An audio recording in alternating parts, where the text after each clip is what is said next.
भैया हम गायक अखिलेश निषाद शंकर डिजिटल स्टूडियो बसई बाजार से एगो गवई धमाका पेश करत बाटी।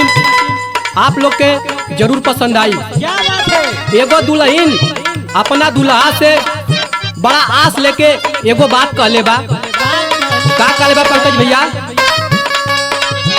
हमके घुमा दाना ये पियावा, हमके घुमा दाना।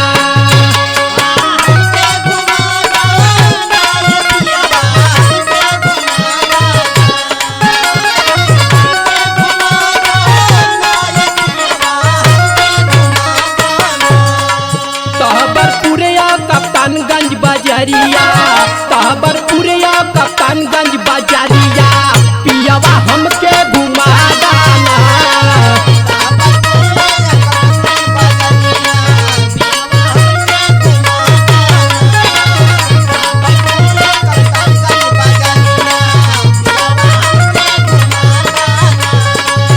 हमके घुमा दाना ये पियावा, हमके घुमा दाना।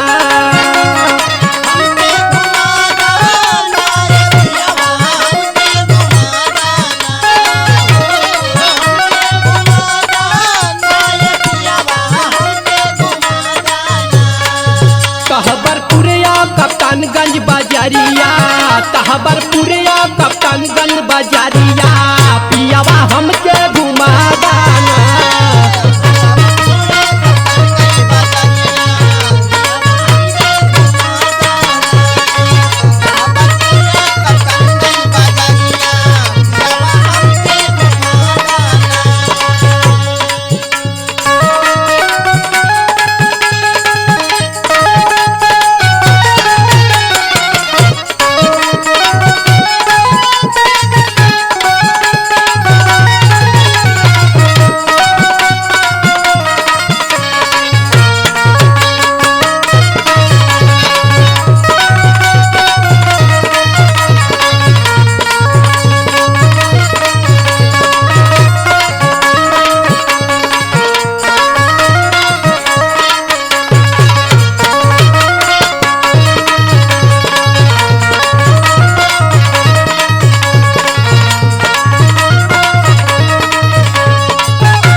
ए पंकज भैया, वो दुल्हनिया दूसरे लाइन में अपने दुल्हावा से का काले बा?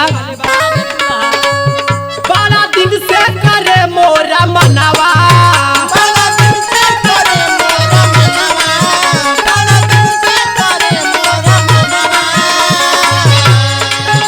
ये गो राजा दिला दा कननवा।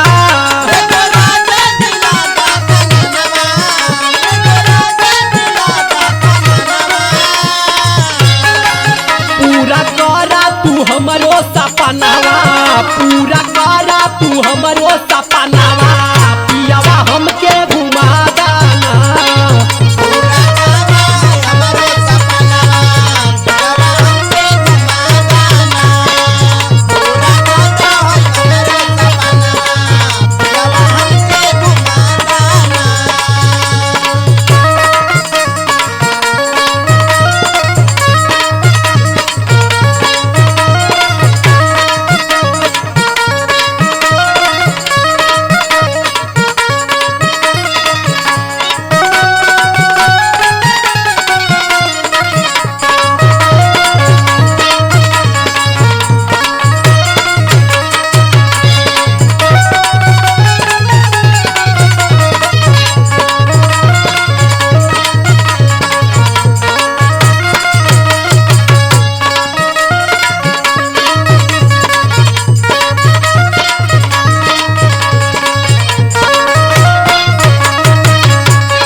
पियावा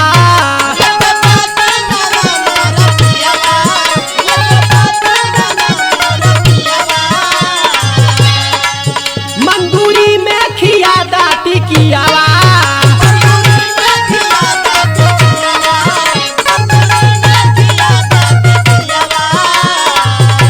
हे पंकज भैया, दुल्हनिया फिर अपने राजा जी से का काले बा?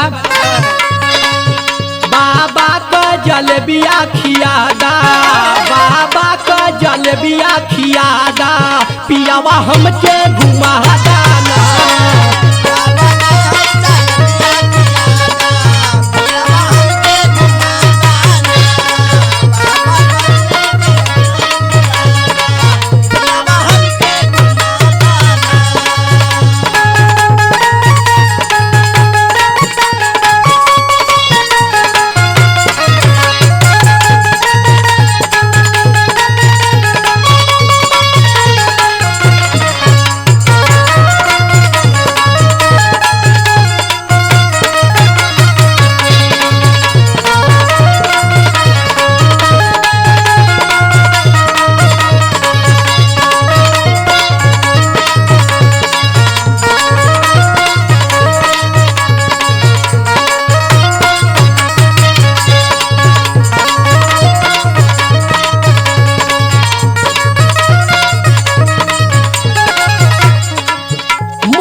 कहनावा पूरा कर दा तू हमरो कहनावा, पियावा हमके